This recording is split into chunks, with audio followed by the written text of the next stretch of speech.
Ordinance number 244594, approved zoning ordinance rewrite and zoning map. Public hearing was set on October 20th, 2025. Mr. Bowden. Yes, I would like to present to the City Council the zoning ordinance rewrite.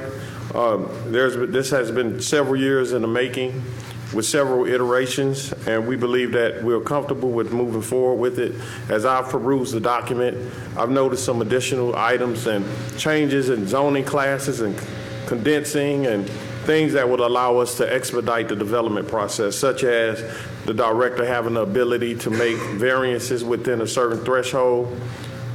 It clearly outlines how we make decisions, our decision-making mapping process, how it would come from our office and go to the next office. So I think it's very valuable in leading our city in the way that we want to see our city grow and develop.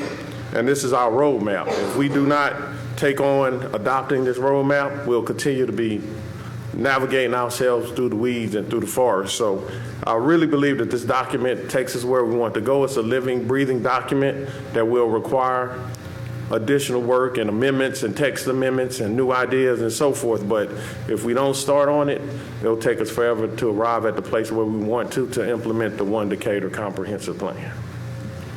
All right, this is a public hearing. If there's anyone here from the public that would like to speak on this item, you may speak now. Let me close the public hearing. All right, with that, we'll close the public hearing. We'll get a motion in a second, and then we'll open it up to Councilman Mayor. Do we have a motion? So moved. We have a motion by Mr. Bullard, second by Mr. McMasters.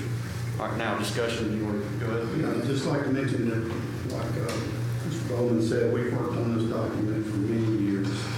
And a zoning ordinance is a living document. You know, they're always changing with the times and with needs.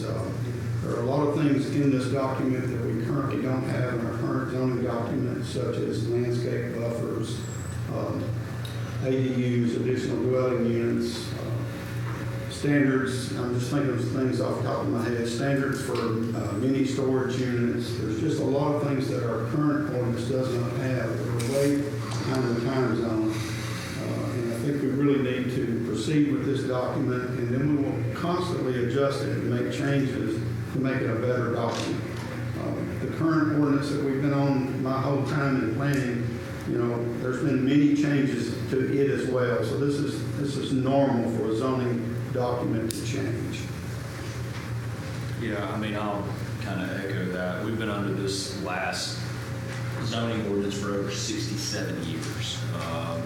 This ordinance we're voting on today has spanned 3 administrations. From the time it's been initiated, public comment, tweaked, retweaked, delayed for whatever reason. But, you know, we've got a director in place. I know we've all read it, feel comfortable with it. It is a living and breathing document, like you said. And, you know, I think we're all committed to, if we see something that, you know, sounds good on paper but doesn't work in the applicable sense, we'll adjust it. But it's time we get this new ordinance codified and get moving. It's one additional statement that I want to add. I also feel that the time is right and it's impeccable for us to do a great implementation. It will allow us enough time to start at the beginning of the year, start meeting with different stakeholders to discuss it and refine it. And also we would like to eventually create some kind of committee we can meet with maybe once a month, gather their input, and then when we have amendments, bring it through the Planning Commission and bring it to the City Council. That's a great idea. Yeah, this has been a long time coming. It was the most talked about issue when we went through the position of a planning director. The past administration made that change to bring in a planning director. We talked about it heavily in your interview. We actually had some specifics and worked through it. So I'm excited about the new. I know there will be some learning curves and things will change, but I actually think the new language is much clearer, much easier to understand. And I think there's a lot in there that actually protects our existing neighborhoods. You know, we typically hear the same complaints when items come to us, but a lot of that will be addressed on the front end with the zoning rewrite. So I think it's a great ordinance. I'm looking forward to the implementation. And absolutely, we made multiple changes in the past administration to the zoning rewrite that was approved in 1958, 58, long before me. And so we will obviously expect to make changes as needed as this comes online. So is there any other discussion? All right, roll call. Aye. Aye. Atkins. Worcester. Bullock. All right, ordinance number 244594, approved zoning ordinance rewrite and zoning map public hearing was set on October 2025. That ordinance is approved with a vote of 5-0.